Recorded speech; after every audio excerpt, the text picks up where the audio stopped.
¿Qué tal, comunidad? ¿Cómo se encuentran? Bienvenidos a un programa más de negocios que cayeron. Estos programas donde les mostramos negocios que cayeron, como dice su título, negocios grandes, negocios chicos, historias que nos manda la gente para nosotros podérselas contar a todos ustedes, a nuestra comunidad. El día de hoy le agradecemos muchísimo a Arturo, no revelaremos su apellido, pero Arturo que nos mandó esta historia que es bastante buena y desafortunada. No les voy a adelantar más, ustedes ya van a ver por qué. Sin más por el momento, arrancamos con esta gran historia que nosotros hemos titulado El cheque falso que destruyó su negocio. Sin más por el momento, comenzamos. Hay negocios que fracasan poco a poco. Hay otros que mueren en un solo fin de semana. Arturo todavía recuerda el sonido de esa notificación bancaria, porque durante unas horas creyó que todo había cerrado, pensó que había cerrado, perdón, el mejor trato de su vida. Pero el lunes por la mañana descubriría que acababa de perder prácticamente todo su patrimonio. Y lo peor es que el banco sí había certificado ese cheque que había recibido. Arturo tenía 46 años cuando todo se vino abajo. Pero la historia no empieza ahí. Empieza muchos años antes atrás, cuando veía a su primo llegar en una camioneta nueva, mientras él seguía trabajando en oficinas donde apenas lo valoraban. Su primo nunca terminó la escuela, vendía verdura, nada elegante, nada impresionante, pero tenía dinero, mucho dinero. Mientras Arturo estudiaba, hacía tareas, exámenes y soñaba con tener una carrera. Su primo ya estaba comprando terrenos. Y eso le quedó grabado por siempre, porque Arturo empezó a sentir algo peligroso. La idea de que tal vez había escogido el camino equivocado. Pasaron los años, trabajo en oficinas, en ventas, en administración, en empresas donde siempre tenía un jefe. Y aunque no le iba mal, cada lunes sentía lo mismo, que estaba construyendo el sueño de alguien más. Hasta que un día su mamá reunió a Arturo y a su hermano y les dijo algo que él nunca había esperado. Les voy a dar, hijos, su herencia en vida. Su mamá tenía una casa. No era una mansión, pero valía suficiente dinero para cambiarles la vida en ese momento. La vendieron. Mitad para Arturo, mitad para su hermano.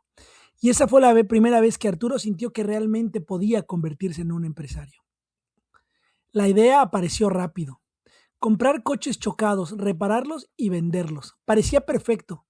Tenía un amigo de la universidad que sabía reparar vehículos. Además, compraba los coches directamente de las aseguradoras. No eran coches robados, no eran coches ilegales. Simplemente eran vehículos que las aseguradoras consideraban demasiado caros para reparar. Y ahí estaba el negocio. Comprarlos baratos, arreglarlos y revenderlos. Ganarles 10,000, 20,000 pesos o hasta veces más. La primera camioneta que se compró tardó semanas en venderse. La segunda salió más rápido. La tercera les dejó suficiente dinero para comprar dos más y de pronto, sin darse cuenta, ya tenían 6 camionetas. Todo empezó a crecer. Aprendieron de pintura, de interiores, de bolsas de aire, de sensores. Aprendieron a detectar cuando un coche había quedado realmente dañado y cuando era algo que no era tan grave. Se sentían expertos. Y ese fue el momento más peligroso. Porque cuando un negocio empieza a funcionar, uno cree que ya entendió todo, que lo sabe todo. El dinero empezó a cambiarles la mentalidad. Las camionetas sencillas ya no los emocionaban, querían algo más grande, más exclusivo, más caro. Entonces apareció la oportunidad. Una BMW y una Lincoln. Dos camionetas premium. Golpes reparables, ganancias enormes, pero también todo su dinero estaba ahí. Todo.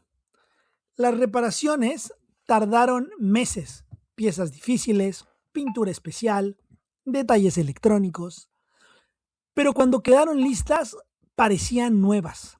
Arturo estaba convencido de que ese era el siguiente nivel.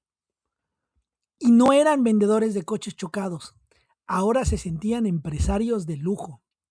Y entonces llegó el mensaje. Marketplace de Facebook. Un hombre interesado en la Lincoln, urgente, muy interesado, demasiado interesado, pero cuando uno quiere vender, a veces ignora las señales. Quedaron de verse en una plaza. El hombre llegó tranquilo, seguro de sí mismo, revisó la camioneta, abrió el cofre, pidió manejarla, preguntó detalles técnicos, sabía exactamente qué decir. Eso hizo que Arturo confiara, porque los estafadores más peligrosos nunca parecen estafadores. Acordaron el precio, era muchísimo dinero. Y el comprador dijo algo que terminó destruyendo todo. Vamos al banco, te doy un cheque certificado. Eso sonaba seguro, profesional, legal. Así que fueron. El cheque venía sellado, firmado y certificado por el banco. Arturo lo depositó y vio el dinero reflejado en su cuenta. Ahí estaba, la cantidad completa. Todo parecía perfecto. Entregaron la camioneta, las llaves, los papeles y ese fin de semana celebraron, porque acaban de cerrar la venta más importante de sus vidas. Arturo incluso empezó a hablar de expandirse, más coches, más lujo, tal vez un lote, tal vez empleados, tal vez dejar de trabajar para siempre. Pero el lunes todo desapareció. El dinero seguía apareciendo como pendiente. Minutos después desapareció. Así, sin explicación. Arturo pensó que era un error del sistema. Fue al banco, esperó, preguntó y entonces escuchó la frase que destruyó el negocio. El cheque no tiene fondos. Arturo se quedó congelado, porque el cheque estaba certificado, el banco lo había sellado y aún así no tenía dinero. Intentaron llamar al comprador, número apagado, Facebook eliminado, perfil falso. La camioneta había desaparecido y con ella la mitad de todo lo que tenían. Fueron a la policía, reportes, papeles, declaraciones, pero en el fondo Arturo ya sabía la verdad y no iba a recuperar nada. La otra BMW seguía ahí, pero ya no tenían capital. Y para empeorar todo, esa camioneta tenía fallas mecánicas ocultas. La reparación costó muchísimo más de lo esperado. Pasaron meses, la presión empezó, las discusiones también. Y algo curioso pasa cuando un negocio empieza a morir. Cada pequeño problema se siente gigantesco. Vendieron la BMW casi sin ganancia. Intentaron empezar otra vez, con coches más baratos, más pequeños, pero ya nada era igual. El miedo ya estaba ahí. La confianza desapareció y sin capital. El negocio dejó de respirar, poco a poco hasta morir. Hoy Arturo trabaja nuevamente. Maneja el mismo coche desde hace 10 años. Y a veces todavía revisa Marketplace. A veces todavía ve camionetas chocadas. Y por momentos, imagina cómo hubiera subido su vida si aquella venta hubiera salido bien. Pero luego recuerda algo. No fue el fraude lo que destruyó el negocio.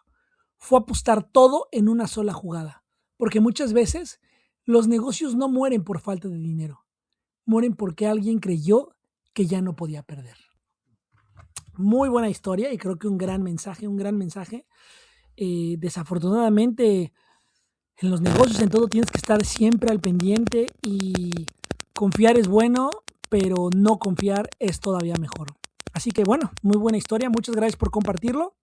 Así como le invito a toda la audiencia que por favor nos manden sus historias a negociosquecayeron@proton.me. Repito, negociosquecayeron@proton.me. Sin más por el momento, les agradezco que me hayan escuchado un programa más. Y como siempre, gratitud